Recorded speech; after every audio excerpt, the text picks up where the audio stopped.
उज्जैन का नीलगंगा क्षेत्र में रहने वाला एक परिवार जो कि 3 पीढ़ियों से लोगों का जहर पी रहा है। जी हाँ, चौंकिए मत, क्योंकि इस परिवार का दावा है कि वो खून चूस कर सांप, बिच्छू और यहाँ तक के कुत्ते के काटने का भी जहर निकाल देते हैं। आइए इस रिपोर्ट में आपको बताते हैं इस अनोखे परिवार के बारे में।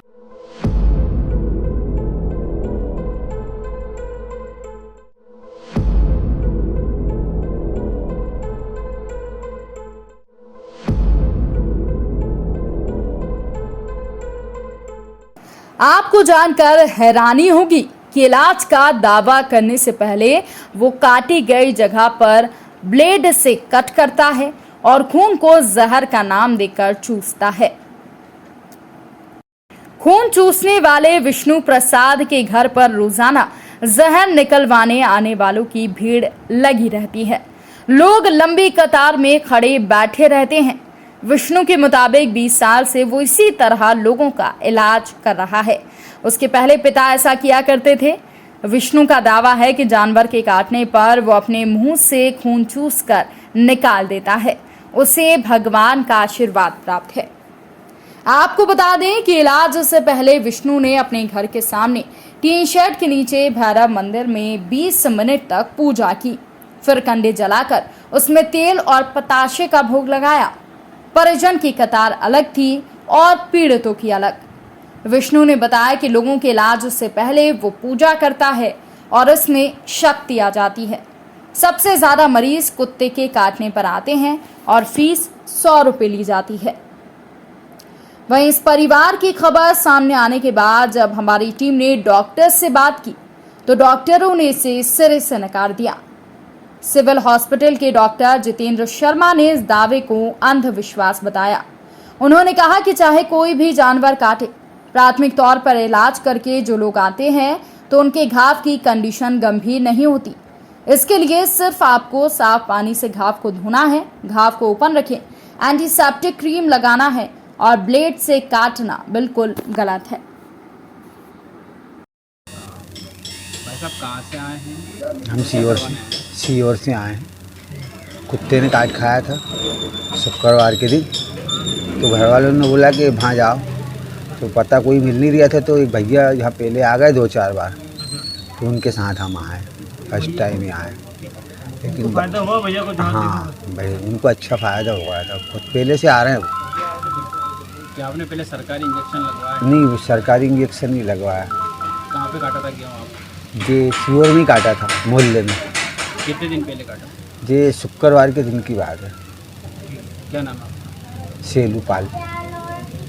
मतलब किस प्रकार से इलाज किया जाता है, किस पद्धति से किया जाता है और कौन से लोग यहाँ पे आते हैं? ये क्या तांत्रिक विद्या है, गुरु गोरक्षनाथ जी के मंत्र द्वारा हो रहा है। ये पूरे देश आज़ाद नहीं हुआ था उसके पहले से, 75 साल पहले से मेरे पिताजी घासीराम जी उस्ताद नरवाले वो करते आए। फिर अंकल ने करा, बड़े भैया ने करा, गोपी कृष्ण नरवाले, लड्डू सिंह नरवाले मेरा नाम है, मैंने करा 30-35 साल। अब दोनों बालक कर रहे हैं, बड़ा लड़का है 35-36 साल का है, 3 बच्चों वहाँ पे ये कर रहा विष्णु प्रसाद नरवाले। इससे छोटा सोमेश है, उसको भी सिखा दिया। ये तांत्रिक विद्या है, गोरक्षनाथ जी की ओगढ़ विद्या है। ये मंत्रोपचार से सारा झेर पीते यही है। हम तो खाली इंसान है आपके जैसे, बाकी झेर गुरु महाराज जी पीते और सब ठीक हो जाते हैं। सांप, बिच्छू, दियोर, छिपकली, कोई सा भी जानवर हो झेरीला, खाली 2 चीज़ मालूम होना चाहिए, काय ने काटा और कहाँ काटा। सारा झेर मुँह से खींच के पेट में पीते, थूकते भी नहीं उसको, और एक ही बार में ठीक हो जाता। मनुष्य कोई भी दोबारा नहीं आता। अभी आपके परिवार में किसी को इससे कोई इन्फेक्शन हुआ? नहीं, किसी को कोई दिक्कत नहीं है। सब गुरु महाराज जी करने वाले, गोरक्षनाथ जी। और आपको नहीं लगता कि वैज्ञानिक युग में इस तरीके की जो अपन विद्या कर रहे हैं, आप जो तांत्रिक विद्या कर रहे हैं, कहीं ना कहीं अंधविश्वास को बढ़ावा दे रही है लोगों में, जो है कि भय का माहौल पैदा होता है इससे? कुछ नहीं, ये कुछ पढ़े लिखे लोगों का हिसाब अलग चलता है, जो नहीं मानते देवताओं, देव देवताओं को नहीं मानते, ये उनके काम है। हमारी तो श्रद्धा है, हमें इन पे विश्वास है, तो लोगों को हम पे विश्वास है। तो पूरे उत्तर प्रदेश से, मध्य प्रदेश से, राजस्थान से, सब दूर से लोग आ रहे हैं। इस विद्या को आपने कहीं पेटेंट कराया या फिर कहीं पे इसको आपने चेक कराया कि विद्या सही है या नहीं? क्या नहीं, ये सही साठ है। लाखों लोगों का इलाज हो गया ना, 2-3 लाख लोगों से ऊपर मरीज ठीक हो गए। मात्रा में बच्चे आते हैं, बच्चों को भी काट लेते हैं? सभी आते हैं ना, छोटे से लेके बड़े बुजुर्ग, जवान, महिलाएं, सभी तरह के लोग आते हैं और सभी समाज के लोग आते हैं। आपका नाम? लड्डू सिंह नरवाले। हाँ, ये बताएं, जो इलाज आप करते हैं किस पद्धति से माना जाता है और क्या इसको आप मानते हैं? ये गोरखनाथ जी की विद्या है, ये तांत्रिक विद्या। इसी प्रकार से इलाज कराया, जैसा कि आपने देखा भी हाल कैसे मुंह से जहर खींच के पेट में पिया जा रहा है। नहीं, और बताइए कब से आप कर रहे हैं ये 75 साल से चल रहा है, तीसरी पीढ़ी जा रही है। हमारे दादाजी करते थे, पिताजी करते हैं, मैं करता हूँ। कौन सी विद्या कहा जाता है इसको? क्या? तांत्रिक विद्या कहा जाता है इसको, गोरखनाथ जी की। अच्छा, और कितना लोगों को फायदा होता है और कहाँ से आपका लोग आते हैं? 100% फ़ायदा हो रहा है, बिल्कुल बराबर। आप देख ही रहो, सामने आपके सामने है। जो भी लोग सभी ज़िले से आते हैं, हर ज़िले से आते हैं। क्या इनके रूप में सेवा शुल्क भी लिया जाता है? सेवा शुल्क लेते हैं, 101 रुपये नहीं हो तो फ्री सेवा। आपको नहीं लगता कि विज्ञान के युग में जिस तरीके से आप ये इलाज कर रहे हैं, कहने एक अंधविश्वास को बढ़ावा दे रहा है, वो लोग इसमें अंधविश्वास में पड़ के ये इस प्रकार से करते हैं? नहीं, बिल्कुल अंधविश्वास नहीं है, बिल्कुल सही साठ है। ये इंजेक्शन से ज़्यादा है बढ़िया। और इंजेक्शन भी लगाने का और आप इंजेक्शन भी लगा सकते हो। देखो, अपना जो कार्य अपन सब कर लो, फिर आगे सब विधाता के हाथ में है, जो होना है वो। आपको लगता है कि इंजेक्शन से ज़्यादा फायदा यहाँ पर लोगों को होता है? और लगभग कितने लोग अभी तक आप यहाँ पे ठीक कर चुके हैं? क्या अभी तक कम से कम 3 लाख से ज़्यादा मरीजों का इलाज हो चुका है, और भी ज़्यादा हो चुका होगा। आपका नाम? विष्णु प्रसाद नरवाले। जो डॉग बाइट है उसका यहाँ पर इलाज के लिए किस तरह की व्यवस्था जिला अस्पताल में की गई है, और क्या उसका इलाज किया जाता है, और क्या प्राथमिक उपचार होता है? देखिए, हमारा जो जिला चिकित्सालय उज्जैन है, ये एक संभागीय लेवल का हॉस्पिटल है। यहाँ पर अन्य ज़िलों से भी जो भी पालतू जानवर होते हैं, उनके काटे हुए पेशेंट आते हैं। हालांकि प्राथमिक उपचार सभी लोगों को अपने घर पर ये करना चाहिए कि कोई भी जानवर, पालतू जानवर, चाहे वो गाय हो, चाहे कुत्ता हो, घोड़ा हो, गधा हो या घोड़ा हो, इस ऊँट हो, इनके काटने पर भी हम एंटी रेबीज़ वैक्सीन लगवाते हैं। एंटी रेबीज़ वैक्सीन के अलावा हमारे पास में एंटी रेबीज़ इम्यूनाइजेशन की भी फैसिलिटी है। तो प्राथमिक उपचार के तौर पर अगर किसी व्यक्ति को ये पालतू जानवर काट लेते हैं तो उन्हें उस घाव को पहले तो पानी से अच्छे से साफ़ कर लेना चाहिए। लगभग 2-5 मिनट तक नल के नीचे से रनिंग वाटर को कर लेना चाहिए। प्लस उसके अलावा अगर घर में आपके पास में एंटीसेप्टिक की कोई फैसिलिटी हो, चाहे डेटॉल हो, चाहे सेवलॉन हो या आफ्टर सेव हो या कोई भी साबुन हो, उससे साफ़ करके उस घाव को क्लियर करें। क्लीन करने के बाद में संबंधित नज़दीकी हॉस्पिटल में आके दिखा सकते हैं। कोई भी घाव जिसकी साइज़ ज़्यादा हो और उस पर स्टिच वगैरह की आवश्यकता हो तो फिर उनको हॉस्पिटल स्तर पर दिखा के एंटी रेबीज़ वैक्सीन लगवा लेना चाहिए। और एंटी रेबीज़ वैक्सीन का जो पहला डोज होता है वो 24 से 48 घंटे के मध्य हम लगवा लेते हैं। सर, जिला अस्पताल उज्जैन में किस तरह की सुविधाएं यहाँ पर उपलब्ध हैं? किसी इलाज यहाँ पर किया जा रहा है? हम घाव को सबसे पहले तो प्राथमिक केयर करने के बाद में एंटी रेबीज़ वैक्सीन लगवाते हैं। एंटी रेबीज़ वैक्सीन लगवाने के बाद में अगर घाव की साइज़ ज़्यादा हो तो फिर हमें एंटी रेबीज़ इम्यूनोग्लोबुलिन भी लगवाना पड़ता है। हालांकि कुछ पेशेंट हमारे पास आते हैं जो या तो अज्ञानतावश या लापरवाहीवश या किसी सुपरस्टिशन अंधविश्वास में होता है कि वो लोग कहीं गांव में झाड़ फूँक करवा कर आ जाते हैं या फिर वो घाव के ऊपर कुछ जलने का निशान वगैरह लगवा के आते हैं। सर, इसी तरह का एक मामला सर उज्जैन में आया है कि डॉग बाइट को खून चूस कर जो कि उसका इलाज कर रहे हैं और वो दावा कर रहे हैं कि उनको देवी शक्ति है। सर, किस तरह से आप देखते हैं इसको? देखिए, हम वैज्ञानिक युग में जी रहे हैं। सबसे पहले तो एक बात बता दूं कि ये जो भी चीज़ें हो रही है ये अंधविश्वास है। फिर से रिपीट कर रहा हूँ, ये अंधविश्वास है। इस अंधविश्वास से निजात हमें अपने शैक्षणिक स्तर पर ही पाना है। और ये जो चीज़ें हैं, जैसे आपने बताया, अभी मेरे भी संज्ञान में आई ये बातें कि कोई व्यक्ति मुंह से मतलब उस ब्लड को चूस रहे हैं और उसके बाद में व्यक्ति को बोल रहे हैं, तो उसमें क्या है कि रेबीज़ जो होता है, रेबीज़ एक खतरनाक रोग है और रेबीज़ एक लाइलाज रोग है। इसलिए इसका प्रिवेंशन प्रिकॉशन हो जाएगा। अगर हम समय पे इंजेक्शन लगवा लेते हैं तो इस समस्या से निदान हो जाएगा। और इस तरह के अंधविश्वास से आमजन का नुकसान होता है। तो आप लोगों का ध्यान आकर्षित करना चाहूँगा मैं कि इस पर तत्काल रोक लगाई जाए। उज्जैन की आगर रोड स्थित कृषि उपज मंडी में किसानों की सोयाबीन व्यापारी के द्वारा तोल काटे पर कम तोलने पर किसानों ने हंगामा मचा दिया। नाराज किसानों ने आगर रोड कृषि मंडी के बाहर चक्का जाम कर दिया। कृषि मंडी स्थित शारदा तोल कांटे पर व्यापारी का नौकर इलेक्ट्रॉनिक तोल कांटे पर रिमोट के द्वारा एक बोरे में से 7 से 8 किलो सोयाबीन कम तोल रहा था। किसानों को जब शंका हुई तो किसानों ने रिमोट सहित युवक को पकड़ा। हंगामे के बाद मौके पर पहुंची चिमनगंज मंडी पुलिस ने रिमोट और तोल कांटे को जब्त किया। साथ ही साथ पुलिस की समझाइश के बाद किसानों ने चक्का जाम समाप्त किया। मंडी थाना प्रभारी के अनुसार टोलकाटा फर्म और नौकर पर मामला दर्ज होगा। वहीं किसान गोपाल आंजाना ने बताया कि वो 25 से 30 बोरी सोयाबीन लेकर आया था, गांव से तोल कर लाया था, लेकिन मंडी में तोलने के बाद हर बोरे में से 7 से 8 किलो सोयाबीन कम निकल रही थी। मंडी में पहुंचे चिमनगंज मंडी के थाना प्रभारी परमार ने तोल कांटे पर खुद खड़े होकर अपना वजन तोला। रिमोट का प्रयोग किया तो उनके वजन में ही हर बार 7 से 8 किलो का फर्क आया। इस बात से अंदाजा लगाया जा सकता है कि किसानों के साथ व्यापारियों के द्वारा किस तरीके से धोखाधड़ी की जा रही है। और नापतोल विभाग कई समय से चुप बैठा हुआ है, क्या कारण है? यहाँ पे कोई बंदी जाती है नापतोल विभाग? नहीं, ये बिल्कुल कहना गलत है कि बंदी जाती है। हम अपना नियमित रेगुलर काम करें, जैसे शिविर में लगाते हैं, समय पे कांटों की भी जांच भी की जाती है। पहले आपने चेकिंग करी थी? अभी करीब 4 महीने पहले चेक हुई, ज़्यादा टाइम नहीं हुआ। 4 महीनों के बाद या कई बार कांटे किसानों द्वारा अभी देखो आरोप लगा रहे हैं, ठीक है, हमारे पास कोई भी शिकायत नहीं। अभी आज तुरंत शिकायत है, तुरंत आए यहाँ पर, ऐसा नहीं है। घंटे से चल रहा है, कौन सी तुरंत आया? नहीं, हमें जब शिकायत मिली तब हम तुरंत आए। हम वहाँ खड़े रहे, मालूम पड़ा कांटा वहाँ से लेके यहाँ आ गए, तो हम वेट कर रहे, फिर हम यहाँ पर आए। आज तक आपने कोई कांटा पकड़ा चोरी करते हुए? हमारे पास ऐसे कोई कांटा पकड़ा नहीं है, नहीं पकड़ा। लेकिन शिकायत आती तो हम जांच करते हैं। जैसे आज आई शिकायत आई है, आज तुरंत जांच करने आए। अब कांटे अभी भी जांच करने मिला नहीं हमको, सब ये मिलेंगे। ये जो उसमें रिमोट है तो बराबर जांच कार्रवाई होगी और कोर्ट में मामला जाएगा। कार्रवाई होगी, इसमें मामला कोर्ट में जाएगा, इसमें कोई दूसरा कोई रास्ता नहीं है, कोर्ट में जाएगा। आपका नाम बताइए। मैं संजय पाटेंद्र, नापतोल निरीक्षक। आज किसान लेके आए थे माल सोयाबीन मंडी में, और जब इन्होंने यहाँ पे तोल चालू हुआ तो इनको जो तोलने वाला था उसकी जेब में रिमोट रखा हुआ था, तो वह रिमोट से कुछ इसे जेब में कुछ कर रहा था, इनको कुछ शक हुआ तो इन्होंने फिर बोला कि यार कुछ चोरी हो रही है। इन्होंने देखा तो रिमोट से यहाँ चोरी चल रही थी।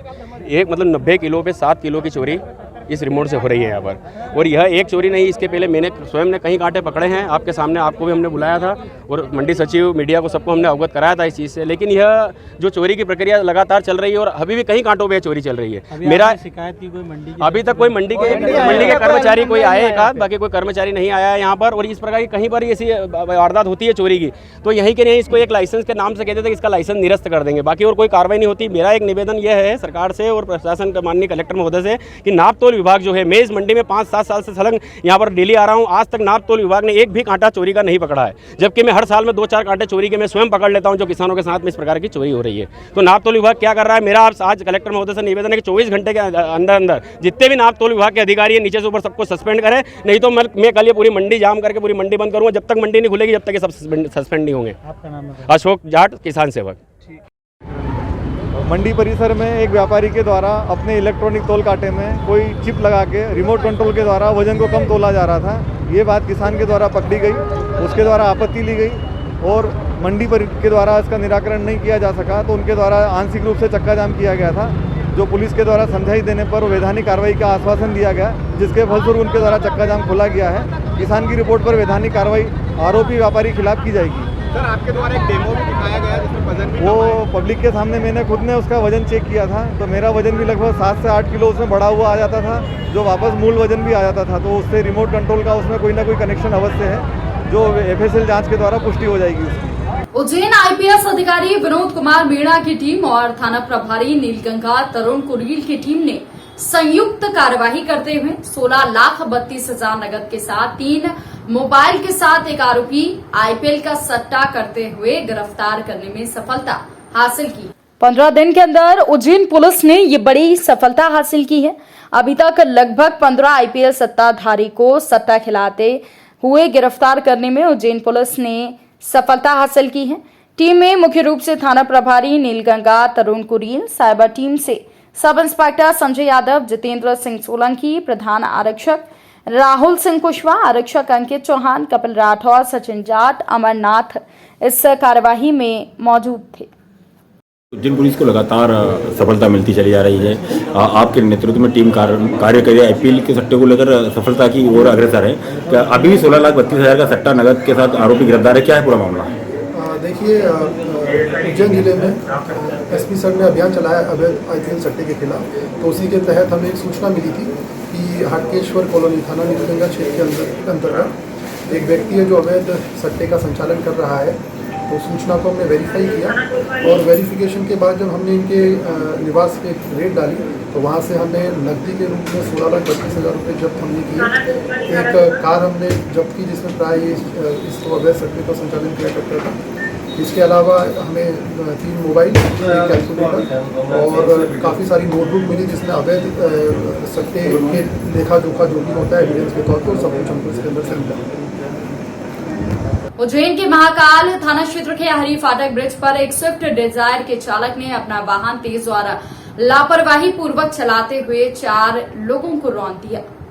इसमें अजहरुद्दीन पिता नसीरुद्दीन उम्र 28 साल, रुखसार बी पति अजहरुद्दीन उम्र 25 साल, बालक अजान उम्र 3 साल और एक महिला निवासी वजीर पार्क कॉलोनी शिप्रा ढाबा के पास अपने काम से ब्रिज पर से जा रहे थे। तभी स्विफ्ट डिजायर चालक के द्वारा अपना वाहन तेज गति पूर्वक चलाते हुए टक्कर मार दी।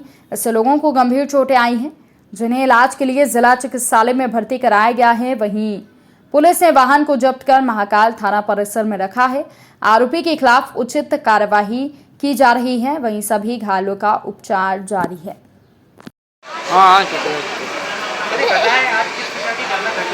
सर, हम पुल चढ़ रहे थे, उधर से कार वाला काफ़ी स्पीड में था, एक लेडीज़ पैदल जा रही थी, हम 2 जने थे उसमें, वो भी हम भी ठुकाए और वो हमारे में ठुका। आप कहाँ से आ रहे थे? हम वही से पार्क से आ रहे थे। किस प्रकार की गाड़ी ने आपको टक्कर मारी? किसी वेंडी का डिजायर थी। अभी चालक कहाँ पर है? थाने पे महाकाल। पुलिस के द्वारा क्या कार्रवाई की जा रही है? अभी कोई जवाब नहीं मिला पुलिस का। खाली गाड़ी कितने लोगों को अभी चोटें रही है? 3 जनों को 4 जनों को चोट आई है। कितने लोगों को अभी घायल हुए? 4 चोट जने। अजहरुद्दीन, शिप्रा ढाबा। उज्जैन शहर में भूमाफियाओं के द्वारा अवैध कब्जा कर कॉलोनी काट दी गई सरकारी जमीनों पर। इसके बाद उन्हें आम जनता को बेच दिया गया। जब प्रशासन के द्वारा इन भूमियों का अधिग्रहण किया गया तब लोगों को धोखा होने का मामला सामने दिखा, जिसके बाद आज जन सुनवाई में निबंध माता के रहवासी पहुंचे, जहां उन्होंने बताया कि बिल्डर राम सिंह सोलंकी ने हमारे साथ धोखाधड़ी की है। जन सुनवाई में स्थित नीमन वासा में बिल्डर व नेता राम सोलंकी ने कॉलोनी काटी थी। इसमें लोगों को प्लॉट बेचे थे और इस प्लॉट की रजिस्ट्री भी कर दी गई थी और वहां प्लॉट सब फर्जी निकले। हमारा प्लॉट 15/30 का हर महीने हमने उन्हें 5,000 रुपये जमा कर खरीदा था, बड़ी मेहनत से लिया था और इतनी बड़ी धोखाधड़ी हमारे साथ हुई है और वो काम मजदूरी करने वाले लोग हैं। जन सुनवाई में भी हमने 3 बार शिकायत की लेकिन कुछ कार्रवाई नहीं हो पा रही है। हम राम सिंह सोलंकी से पैसे मांगते हैं तो वो ना तो फ़ोन उठाता है और ना ही बात करता है। वहीं रहवासी कई बार जन सुनवाई में इसको लेकर आवेदन भी दे चुके हैं। साथ ही साथ सुनवाई नहीं होने से रहवासियों का कहना है कि खून पसीने की कमाई हमारी ये बिल्डर खाकर बैठे हैं। हमारे परिवार को काफ़ी ज़्यादा परेशानियों का सामना करना पड़ रहा है। सर, हम ये सर हम ये चाहते हैं, हमारा जो हमने प्लाट लिया था राम सिंह सोलंकी जी से और हमने हर महीने 5-5 हज़ार रुपये मेहनत मजदूरी करके किस्त डाली थी, जमा करी थी और आखिरी में वो फर्जी निकला और ना तो अभी वो प्लाट दे रहा है और ना ही पैसे दे रहा है। इसलिए हम उससे हमारे पैसे वापस लेना चाहते हैं। जन सुनवाई में कितनी बार आपने शिकायत कर चुके हो? जन सुनवाई में हम करीबन 2 से 3 बार आ चुके हैं। क्या है, कितना लगभग है? 1 से 1.5 लाख रुपए समथिंग फंसे हुए हैं उसके पास में हमारे, और हमारे कम से कम 2-4 और भी परिचित हैं, उनके भी फंसे हुए हैं। तो क्या पहले हमारे साथ में ये भी आया हुआ है? जो कार्रवाई हुई थी उस पर कार्रवाई भी हुई थी? अभी तक कोई कार्रवाई नहीं हुई। राम सिंह पे नहीं हुई कार्रवाई? हुई सर, लेकिन अभी वो जब पहले चला रहा था वो बोल रहा था कि हम प्लाट दे देंगे, पैसे दे देंगे, लेकिन अब फ़ोन भी नहीं उठा रहा है वो। क्या वादे करके आपको प्लाट बेचा था उन्होंने? क्या आपको पता नहीं था कि ये सर हमें सरकारी ज़मीन है? सर इसके बारे में हमें कोई पता नहीं था पहले। आपका पूरा नाम बताओ? रामबाबू बिलाला। सर, ये राम सिंह सोलंकी करके एक है, उसने क्या है कि यहाँ पे अपने नीमनवासा में कॉलोनी काटी थी, तो वहाँ पे क्या है कि लोगों से उसने प्लाट बेचे और वो अब फर्जी निकला। कितना बीघा प्लाट था क्या? अपना सर था 15/30 का। अच्छा, अब क्या चाहते हैं आप?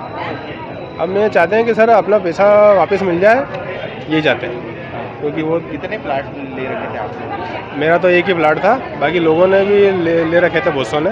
पैसे डायरेक्ट राम सिंह को दिए आपने कि किसको दिए? राम सिंह को ही दिए थे डायरेक्ट। कहाँ पे उसका कार्यालय वगैरह? ये यहाँ पे था अपने शहीद पार्क के यहाँ पे। शहीद पार्क? हाँ। क्या नाम लिखता है? मेरा नदी सूर्यवंशी। उज्जैन में बीजेपी के सांसद अनिल फिरोजिया ने कहा कि मैं विश्व का सबसे महंगा सांसद हूं क्योंकि मेरे संसदीय क्षेत्र का विकास कार्य मेरे वजन कम करने पर आधारित है। पिछले 4 महीने में 12 किलो वजन कम किया है, जिसके आधार पर उज्जैन आलोट संसदीय क्षेत्र में जल्द ही 12,000 करोड़ रुपए का विकास कार्य होगा।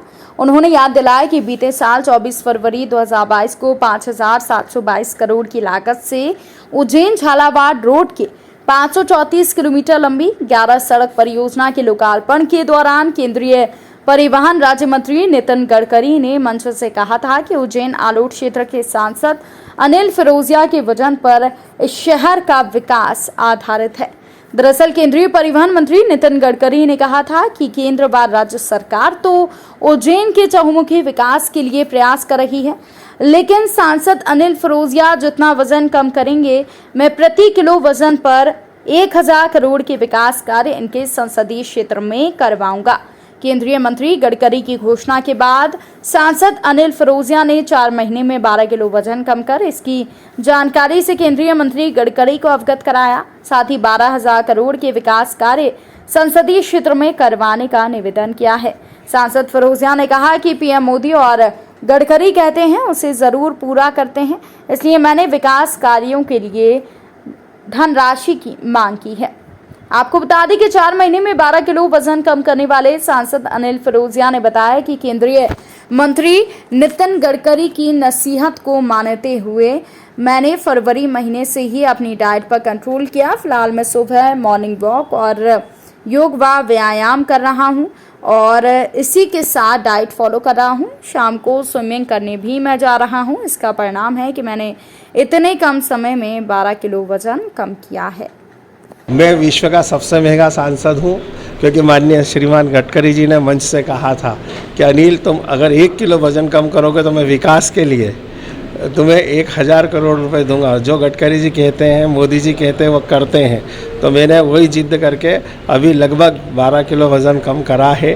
तो मेरे उज्जैन के विकास के लिए मैं गडकरी जी से मांग करूँगा, माननीय मोदी जी से, कि वो और हमारे को आशीर्वाद प्रदान करें। कितना वजन था और अब कितना वजन हो चुका है? अब वो अभी सस्पेंस में बता दूंगा।